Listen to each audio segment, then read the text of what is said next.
diyu ingkang sawiji tansah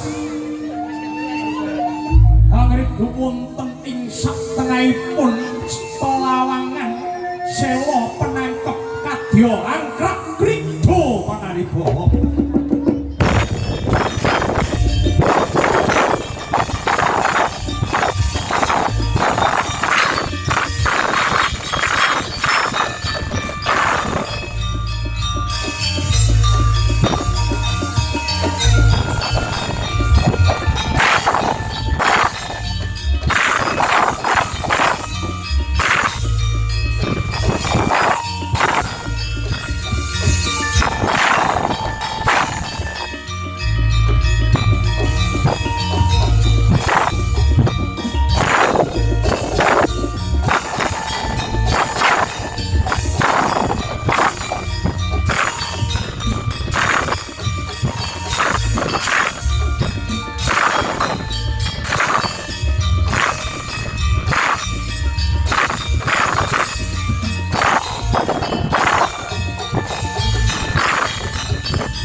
Bingkar lingkor ing antara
bosok bojang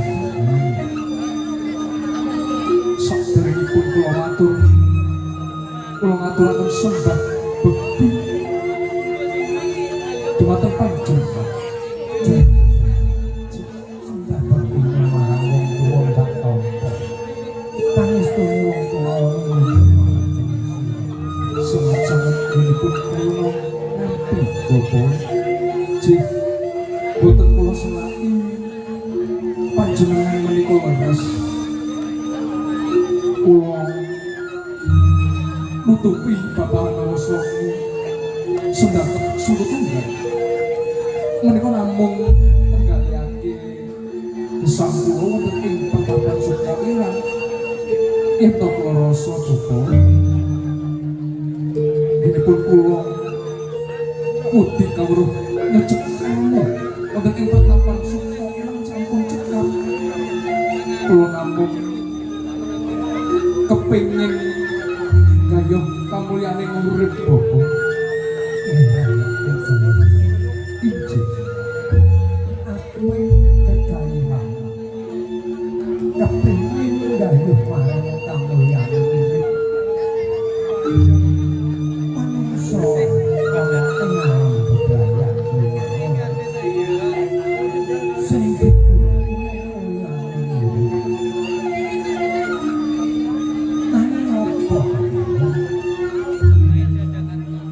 isih kurang mapan tetapan jane wong tuwa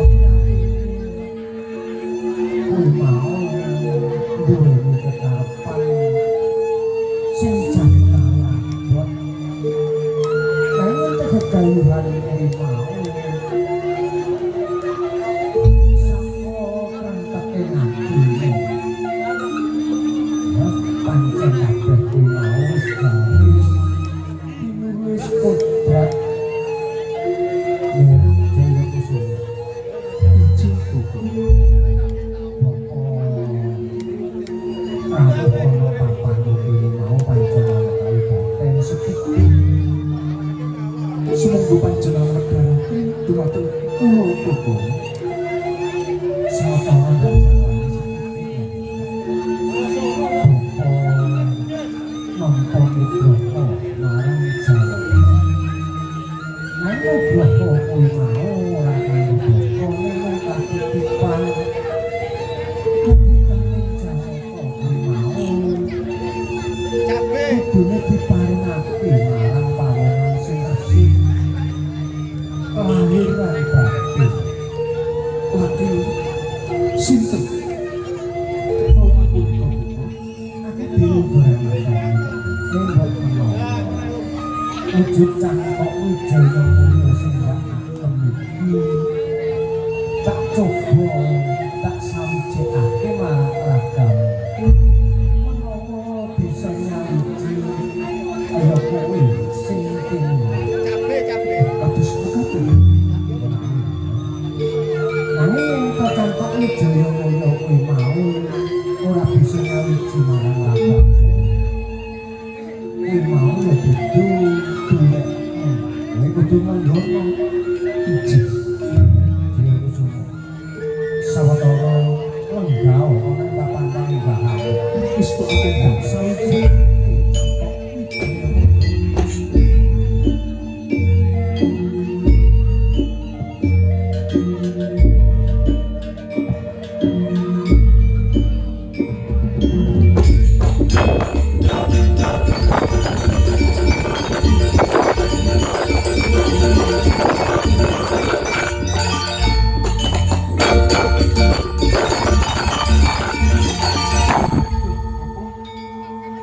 ingkang kasunyatan sak sampunipun panjenengan nyawiji cangkok wijaya mulya menika wonten ing jiwana bapa lan sing bandhan kula menika tansah enteng cangkok pasusahan jebulane kowe sing pindah marang Jawata cangkok wijaya mulya injih antuk berkah saha pangestu dumateng panjenengan jaya kusuma kasih yang cangkok wijaya mulya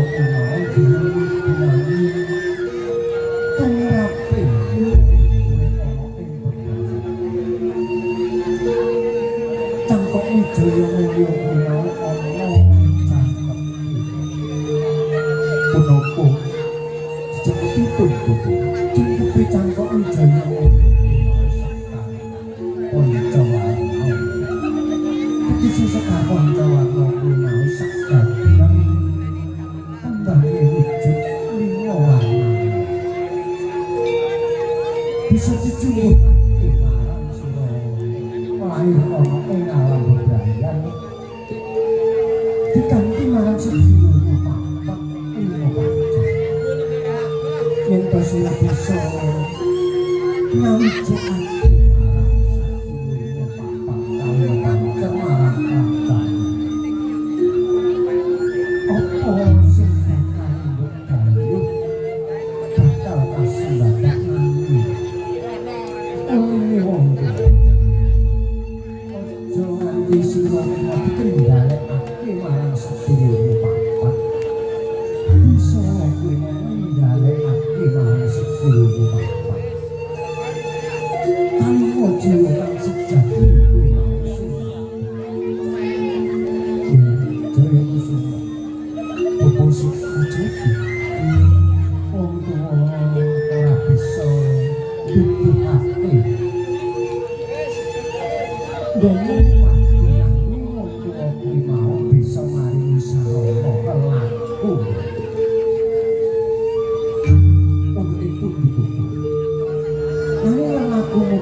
Kula sampun tanggep sasmita napa ingkang dados dawuh panjenengan dumateng kula.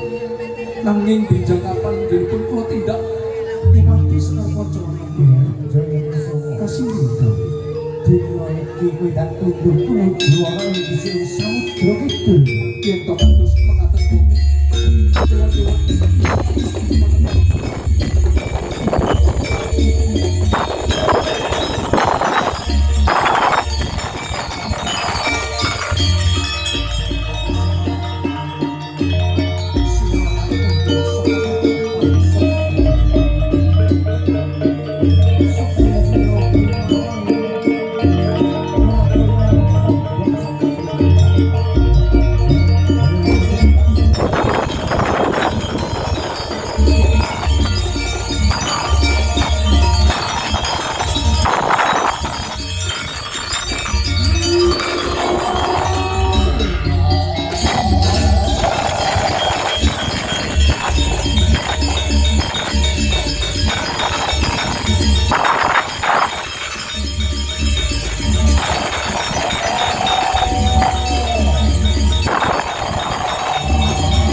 saya sambako piye Aku ngakoni karo lakalah kowe sakti Mahambara. Gus Jaya Kusuma Sing kapiye Balapada? sae sing kowe tak pikut ana genggareng kang ngambar-ngambar sajroning kong sejatine kowe ana parigaya apa ning papan kene Gus Aku amung ngupadi pawujudan ning Sekar Pancawarna Balapada. Yen kok kenal ana ilmu di papan gunung. wah mapan kebeneran panjen kowe sing tak ranti ana ing papan kene Aku kang mok nanti. aku antuk daing sesembahanku kan ngeranti salah sawijining sinatria kang suci Gus yen kowe kepengin ngapa wujuding kembang Yen kok memang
dawuh katining balang kula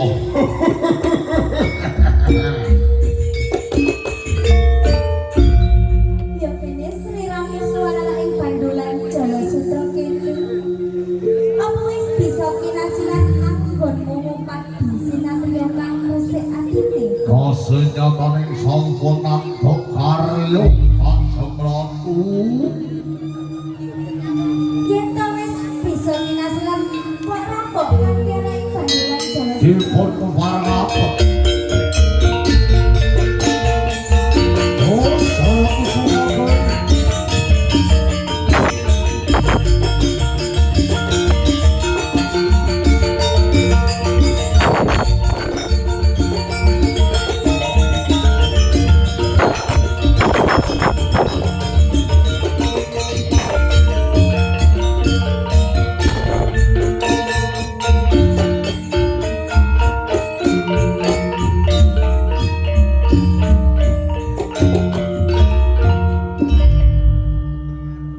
Sinatriya bagus.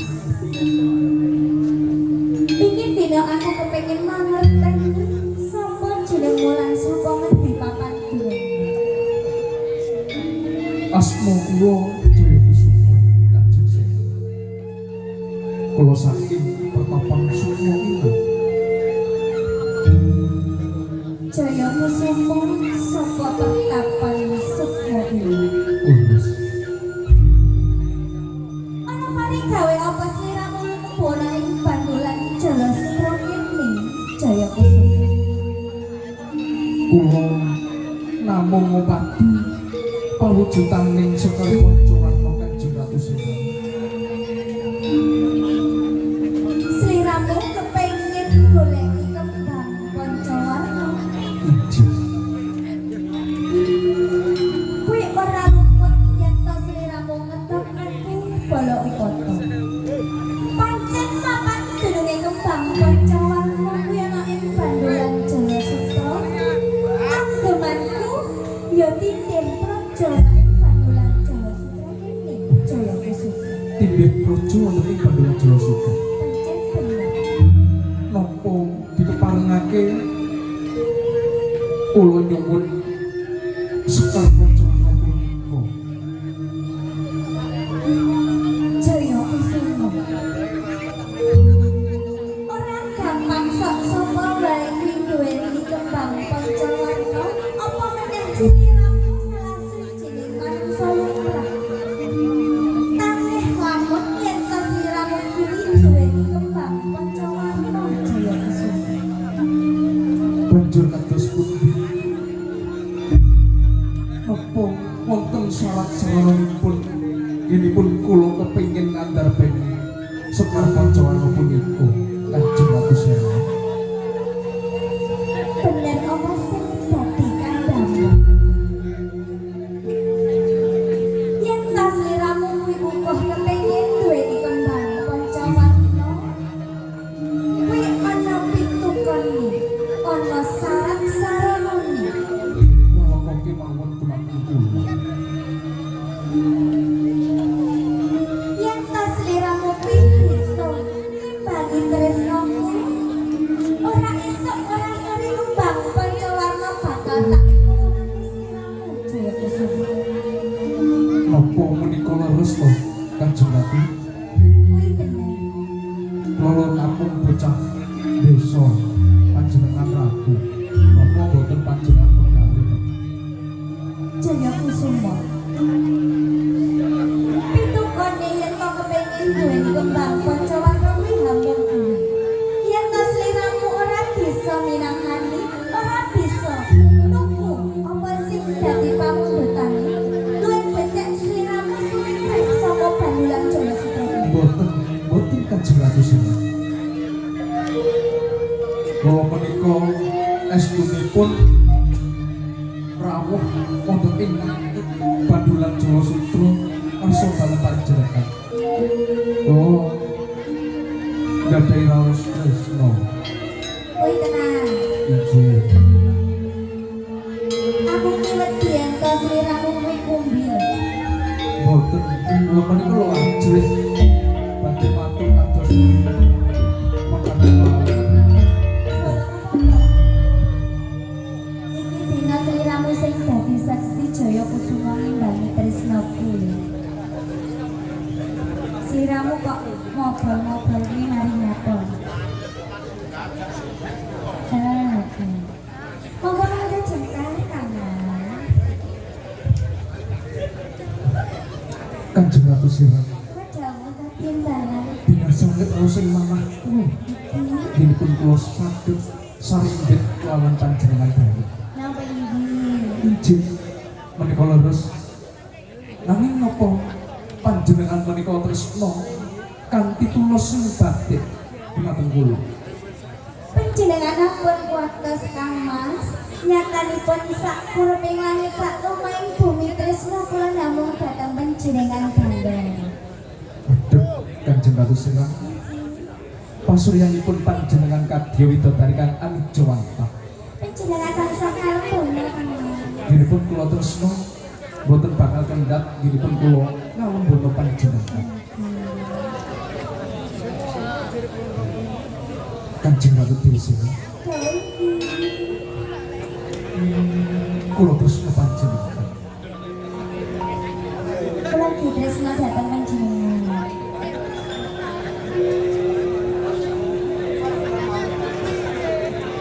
Lunge mekar lan semi puspita ing taman sari. Lumanung sumwengi kala ulane datari. Kabarung sasmita sanggung bang bewayang rangsang kucuk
madhep mantep marem banget rosing manah kula sak sampunipun panjenengan paring tetembangan dumateng kula Semanten ugi kula ugi bingah sanget saged karingitan kaliyan panjenengan kami. Kanjeng Ratu Sera sejatosipun kula badhe matur ingkang napa dados bab penggalih kula Yen to wonten wigatos monggo panjenengan wedharake Mas. Dinipun kula tansah kepingin andarbeni pawujudanipun Sekar Pancawarna. Kula namung kepingin gayuh kamulyaning urip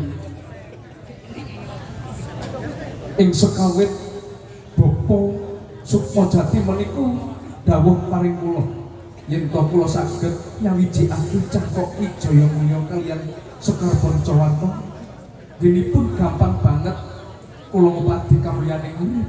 Kanjeng Ratu. Tekadas ngaten. Lajeng kersa panjenengan Kula kepingin sabiyantu dateng sesami panjenenganipun kompi. Kula sampun paring bukti tresna dumateng panjenengan. panjenenganipun kuatos Kang Mas, panjenengan kepengin duweni kembang Pancawarna mila dinten punika badhe kula mulungake kembang dhateng panjenengan. Ijin Kanjeng Ratu Sera. Monggo-monggo Kang Mas panjenengan tampi. Punika panjenengan Kula